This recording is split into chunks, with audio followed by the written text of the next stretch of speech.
إن سيدنا وسندنا ومولانا محمدا عبده ورسوله. أما بعد فأعوذ بالله من الشيطان الرجيم. بسم الله الرحمن الرحيم.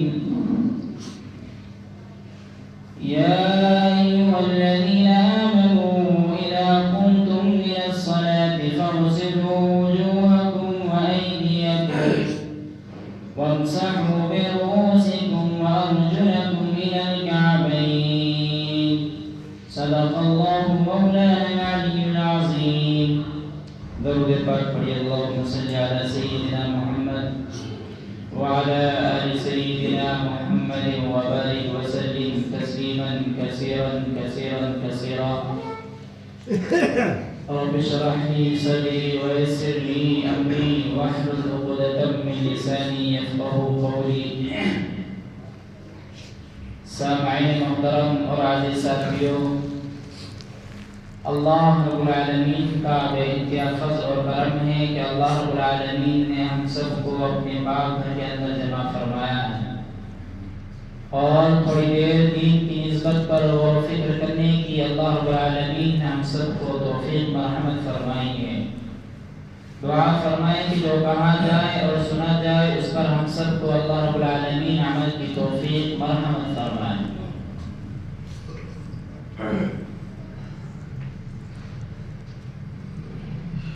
ہر ایک کام میں اللہ رب العالمین نے کوئی نہ کوئی خیر اور بھلائی اللہ رب العالمین نے چھپائی ہوئی رکھی ہے. انسان تجارت کرتا ہے، ملازمت کرتا ہے، اس میں بھی اللہ رب العالمین نے دین کو رکھا ہے. اسی طریقے سے انسان خرید و فروخت کرتا ہے، اس میں بھی اللہ رب العالمین نے دین کو پوشیدہ رکھا ہے. اسی طریقے سے انسان اپنے گھروں کے اندر شادی بیاہ کرتا ہے، اللہ رب العالمین نے اس میں بھی دین کو پوشیدہ رکھا ہے. اب اسی طریقے سے اللہ رب العالمین کے جو احکامات ہیں، اسی طریقے سے اللہ رب العالمین کے جو احکامات ہیں ان میں بھی اللہ رب العالمین نے دین کو پوشیدہ رکھا ہے کہ انسان اگر اپنی زندگی کو دین پر لے کر کے آتا ہے، دین پر اپنی زندگی کو بسر کرتا ہے تو اللہ رب العالمین اس کو بہترین پروانہ عطا فرماتے ہیں. جیسا کہ ہم سب محض اللہ رب العالمین کی خاص عبادت کے لیے یہاں جمع ہوئے ہیں، ہم اس عبادت کو کرنے کے لیے اللہ کے گھر کے اندر آئے ہیں، تو اس میں بھی اللہ رب العالمین کا کوئی نہ کوئی راز ہے، پوشیدہ ہے، چھپا ہوا ہے. میرے محترم مسلیان کرام اور عزیز ساتھیوں، اللہ رب العالمین نے اپنے قرآن کریم کے اندر ذکر فرمایا، یا ایھا الذین آمنوا اذا قمتم الی الصلاۃ فاغسلوا وجوہکم وایدیکم الی المرافق وامسحوا برؤوسکم وارجلکم الی الکعبین. سامعین محترم اور عزیز ساتھیوں، اللہ فرماتے ہیں کہ جس عبادت کے لیے تم اپنے اللہ کے گھر کے اندر بیٹھے ہو، جس عبادت کو میں اور آپ 5 وقت کرتے ہیں، اللہ رب العالمین اس آیت کریمہ کے اندر ارشاد فرماتے ہیں اس عبادت کو کرنے سے پہلے آپ کو پاکی حاصل کرنی ہوگی. اب وہ پاکی کس طرح کی ہے کہ ہمیں اس عبادت کو کرنے سے پہلے اپنے تمام اعضاء کو دھونا ہوگا. اسی طریقے سے ہر ایک کو معلوم ہے کہ جب ہم عبادت کے لیے اللہ رب العالمین کے گھر کے اندر آتے ہیں تو ہم اس سے پہلے بہت خاص عبادت شروع کر دیتے ہیں، پاکی شروع کر دیتے ہیں. وہ پاکی کس طرح کی ہے؟ انسان اللہ کی عبادت کے لیے تیار ہوتا ہے اور اس سے پہلے ہر ایک انسان ہر ایک مرد، ہر ایک عورت، ہر ایک بچہ اس عمل کو کرتا ہے۔ وہ عمل کیا ہے؟ سامعین محترم اور عزیز ساتھیو، اللہ نے قرآن کریم کے اندر ارشاد فرمایا، یا ایھا الذین آمنوا، جب ایمان والا نماز کے لیے آتا ہے تو سب سے پہلے، نماز سے بھی پہلے وہ اپنے اعضاء کو دھوتا ہے۔ یعنی اس کا صحیح طریقہ اور آسان لفظ میں جو کہا جاتا ہے وہ یہ سمجھ لیجیے کہ انسان نماز سے پہلے وضو کرتا ہے۔ اب ہر ایک کو معلوم ہے کہ وضو کس طرح سے ہوتی ہے، ہر ایک کو معلوم ہے کہ وضو کا کیا طریقہ ہے، ہر ایک کو معلوم ہے کہ وضو کس طرح سے کرنی ہے، لیکن میرے محترم مصلیان کرام، آج بھی امت مسلمہ کے اندر اور بہت سارے نوجوانوں کو دیکھا جاتا ہے، ایمان والوں کو دیکھا جاتا ہے جو نماز کی پابندی کرتے ہیں، جو نماز کے اندر مشغول ہوتے ہیں، جو 5 ٹائم کی نماز ہر وقت پڑھتے ہیں۔ میرے محترم مصلیان کرام، ان کی زندگی میں بھی مکمل طریقہ وضو کا نہیں ہو پاتا کہ وضو میں کیا سنت ہے، کیا فرض ہے، وضو کو کس طرح کریں گے۔ اگر ہم نے ہاتھ کو دھو لیا، اگر ہم نے پاؤں کو دھو لیا تو کیا ہماری وضو ہوگی کہ نہیں ہوگی؟ ہمیں وضو کو ترتیب سے کرنا ہوگا کہ نہیں کرنا ہوگا؟ اگر ہمارے وضو میں کوئی اعضاء چھوٹ جاتا ہے تو کیا میری اور آپ کی وضو ہو جائے گی کہ نہیں ہو جائے گی؟ آج اسی موضوع کو لے کر کے آپ لوگوں کے مابین جمع ہوا ہوں۔ بہت سے لوگوں کا سوال ہوتا ہے اور بہت سے لوگوں کو دیکھا جاتا ہے کہ ادھر نماز ہو رہی ہوتی ہے اور وہ وضو کے لیے بیٹھ جاتا ہے، امام صاحب رکوع میں جانے والے ہوتے ہیں اور وہ وضو کے لیے بیٹھا ہے، فوراً جلد از جلد وضو کرتا ہے اور نماز میں شریک ہو جاتا ہے۔ میرے محترم مصلیان کرام، اس کو یہ معلوم نہیں ہے کہ وضو میں کیا سنت ہے، کس طرح سے ہمیں وضو کو کرنا ہے۔ اگر ہم نے ہاتھوں کو دھویا، اگر ہم نے کلا نہ کری تو کیا ہماری وضو ہو جائے گی کہ نہیں ہو جائے گی؟ عزیزان ملت اور سامعین محترم، وضو کو ہمیں کس طرح سے کرنا ہے؟ اب تک تو ہم جس طرح سے کر رہے تھے، لیکن ہمیں یہ بھی معلوم ہو جانا چاہیے کہ وضو میں کیا سنت ہے، وضو کا کیا اصل طریقہ ہے۔ آپ علیہ الصلوۃ والسلام نے وضو کو کس طرح سے کیا ہے، تاکہ ہم اس وضو کو سنت طریقے پر کریں گے تو اللہ رب العالمین کی جو عبادت میں اور آپ کرنے والے ہیں، جو عبادت کو کرنے کے لیے تیار ہو رہے ہیں، اس میں اللہ رب العالمین بہترین بدلہ عطا فرماتے ہیں۔ اب ہمیں وضو کس طرح سے کرنی ہے کہ ہم مسجد داخل ہوتے ہیں، جب ہم وضو کے لیے آئیں تو سب سے پہلے تو ہماری نیت ہونی چاہیے کہ ہم وضو کے لیے جا رہے ہیں، وضو کر رہے ہیں۔ اسی طریقے سے وضو میں نیت کا بھی ہونا بہت ضروری ہے، اور جب انسان وضو کے لیے بیٹھتا ہے تو افضل اور بہتر طریقہ یہ ہے کہ وہ اونچی جگہ بیٹھے، تاکہ وضو کرتے وقت وضو کا جو پانی ہے اس کے کپڑوں پہ اس کے چھینٹے نہ آئیں۔ اور وضو کو کس طرح کرنا ہے کہ جب آدمی وضو کرے تو اس کا چہرہ قبلے کی طرف ہو، یہ افضل طریقہ ہے، بہتر طریقہ ہے۔ جب انسان وضو کے لیے بیٹھ جاتا ہے، نیت کرے، نیت کرنے کے بعد اونچی جگہ بیٹھ کر کے وضو کرے، اور وضو جب کرنی شروع کرے، آج کل تو ماڈرن زمانہ ہے کہ ٹنکی لگی ہوئی ہیں، پہلے زمانے میں لوٹوں سے وضو کیا کرتے تھے۔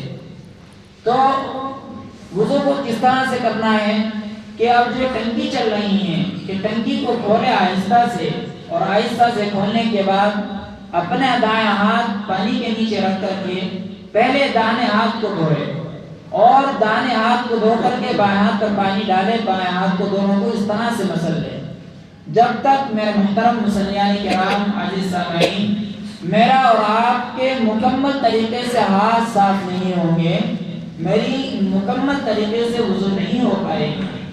اسی طریقے سے ہمیں پہلے دونوں ہاتھوں کو گٹوں تک دھو لینا ہے اور انگلیوں کا بھی خلال کرنا ہے۔ پھر اس کے بعد ہمیں کیا کرنا ہے کہ آپ علیہ الصلوۃ والسلام کی ایک سنت ہے وضو میں کہ جب وضو کیا کرتے تھے آپ علیہ الصلوۃ والسلام وضو کو شروع کیا کرتے تھے تو سب سے پہلے مسواک کیا کرتے تھے۔ اب ہمیں مسواک کو دھونا ہے، مسواک کو ایک مرتبہ دھوئے اور دھونے کے بعد ہمارے جو داڑھ ہے داہنی طرف والی اس مسواک کو لینا ہے، سنت طریقے سے پکڑنا ہے، سنت طریقے سے پکڑ کر کے مسواک کو جو ہمارے داڑھ ہیں داہنی طرف والی اس طرف سے شروع کرنا ہے، اس کے بعد سامنے پھر بائیں طرف اس طرح سے ہمیں مسواک کو کرنا ہے ایک مرتبہ، پھر دوسری مرتبہ مسواک کو دھوئیں، پھر دوبارہ اس طرح سے کریں، پھر تیسری مرتبہ بھی اسی طرح سے کریں۔ یہ آپ علیہ الصلوۃ والسلام کی سنت ہے، اور اسی طرح سے جناب محمد رسول اللہ صلی اللہ علیہ وسلم مسواک کیا کرتے تھے، فرمایا کرتے تھے۔ جو انسان مسواک کر کے نماز پڑھتا ہے اللہ رب العالمین اس کی نماز میں 70 گنا اضافہ فرما دیتے ہیں۔ تو ہم سب کو یہ چاہیے کہ ہم مسواک کا اہتمام کریں۔ پھر اس کے بعد کیا کرنا ہے؟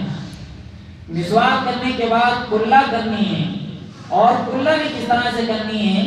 پانی کو لینا، ہاتھ کے چنگل میں پانی لینا ہے اور پانی کو لے کر کے منہ میں ڈالنا ہے اور منہ میں پانی کو گھمانا ہے، 3 مرتبہ اسی طرح سے کرنا افضل ہے، بہتر ہے، سنت طریقہ ہے۔ اسی طرح سے ہمیں وضو کو کرنا ہے۔ پھر اس کے بعد ہمیں کیا کرنا ہے کہ ناک کی نرم ہڈی تک پانی کو پہنچانا، یہ بھی ضروری ہے۔ اور جب ہم ناک کی نرم ہڈی تک کو پانی پہنچائیں گے، ناک کا صاف کرنا بھی یہ سنت ہے۔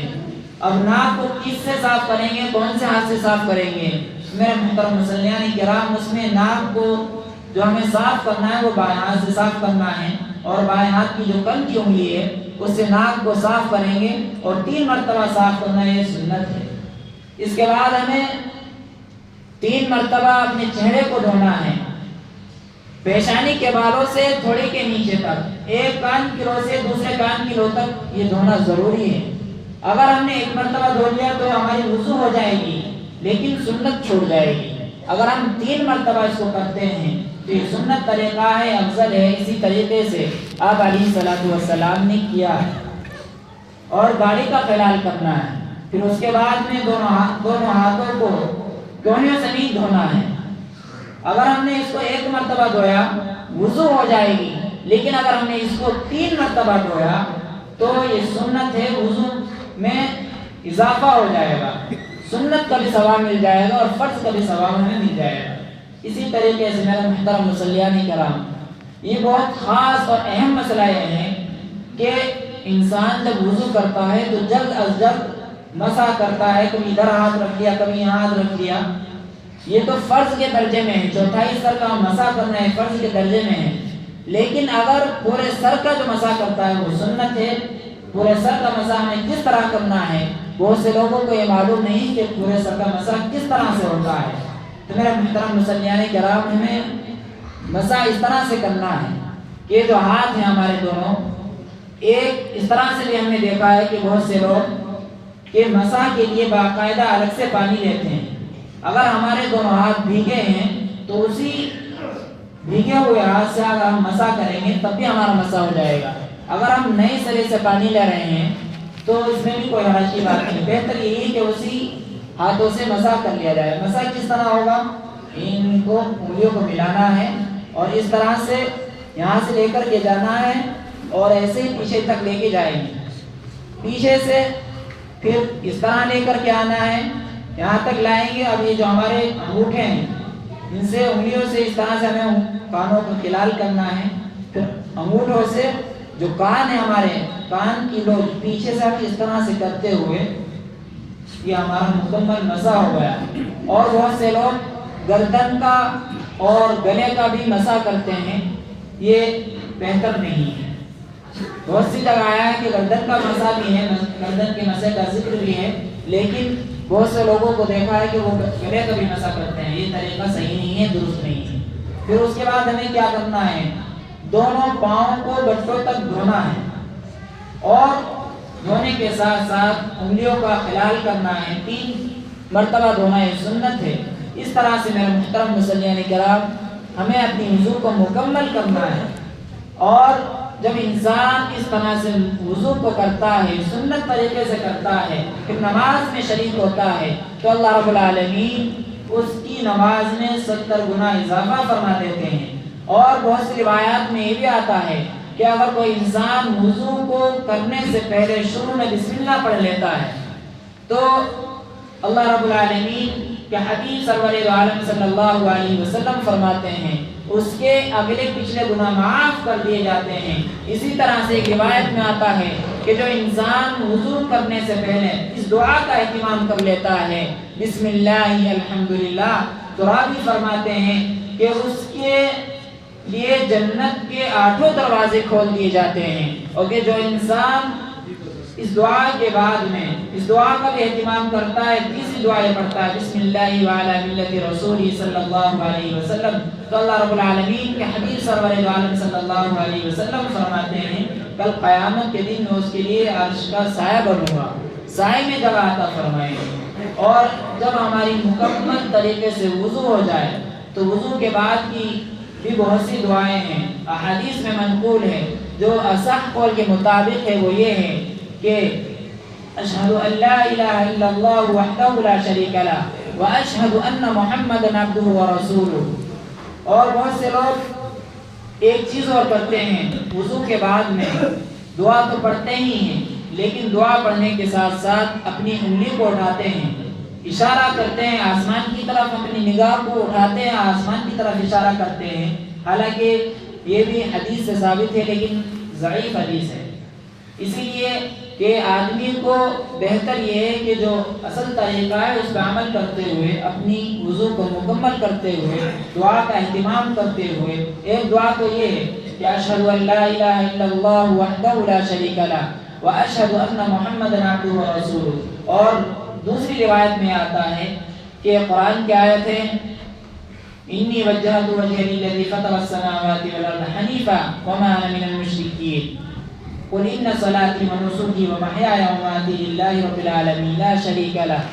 اور اسی طرح سے بہت سے احادیث میں اس کا بھی ذکر کیا گیا ہے۔ تو میرے محترم مصلیان کرام، جب ہم مسجد آئیں، نماز کے لیے آئیں، اللہ کو راضی کرنے کے لیے آئیں، تو ہماری وضو اگر مکمل طریقے سے سنت اور فرائض کے ساتھ اگر میری اور آپ کی وضو ہوگی تو جس نماز کو ہم اللہ کے لیے پڑھ رہے ہیں اس نماز میں نورانیت بھی ہوگی اور مزہ بھی آئے گا۔ اگر ہماری وضو کے اندر جلد از جلد ہوگی، وضو کو سنت طریقے پہ نہیں کر پائیں گے تو میرے محترم مصلیان کرام وضو تو ہو جائے گی لیکن ناقص اور ادھوری ہوگی۔ اسی لیے ہم سب کو یہ چاہیے کہ وضو کو اطمینان کے ساتھ کیا جائے، خشوع خضوع کے ساتھ کیا جائے، آسان طریقے سے کیا جائے اور سنت کا ملحوظ خیال رکھتے ہوئے وضو کو کیا جائے۔ اللہ رب العالمین سے دعا ہے کہ جو کہا گیا اور سنا گیا ان تمام باتوں پر مجھے بھی اور آپ کو بھی اللہ رب العالمین عمل کی توفیق مرحمت فرمائے۔ السلام علیکم۔